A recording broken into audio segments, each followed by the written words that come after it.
ती तिसरी घेतली या स्पर्धेतील 5वी हॅट्रिक।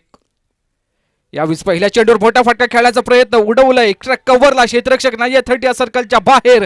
हा चेंडू चाललाय अलाउंड द कार्पेट नाही अराउंड विकेट सज्ज होतील चौथ्या षटकातील पुढचा बॉल पुलरलाईनचा बॉल यावेळी सरा बॅटने कव्हर मध्ये क्षेत्ररक्षक नाहीये। हा चेंडू चाललाय सीमारेषच्या पार 6 तीर्थस्फोट या संघाच्या विरोधात स्विचिटचा फटका यावेळेस बॅट आणि बॉलचा संपर्क जुळून आलाय। हा चेंडू चाललाय थर्डमॅन बाउंड्री लाईनच्या बाहेर 4 धावांसाठी। यावेळेस पुढे सरसावून सरळ बॅटने उडवलाय लॉंग ऑफला क्षेत्ररक्षक चेंडू जज करतोय मात्र त्याच्यावर डोक्याच्या वरून चेंडू चाललाय 6 धावांसाठी। दस्तक पे मस्तक षटकार येतोय आतापर्यंत 28 या धावसंख्येवर खेळतोय।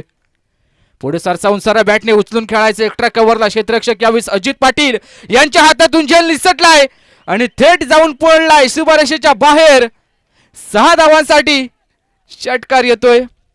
आता झालेली चूक इथून पुढे किती महागडी ठरेल हे देखील पाहणं गरजेचं आहे। संध्यास द्यायच्या नाहीत मैदानाच्या आतमध्ये।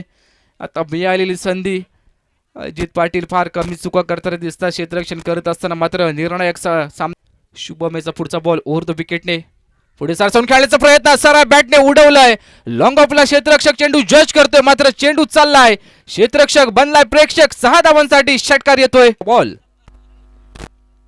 लेन बॉल अजून एक वेळा पिक केला एक्स्ट्रा कव्हरला एक्स्ट्रा पॉवर लावले हा चेंडू चाललाय सीमारेषा पार 6 धावांसाठी षटकार येतोय। 80 धावा आणि तब्बल 81 धावांचा दुसऱ्या डावात पाठलाग करायचा आहे तीर्थस्फोट या संघाला।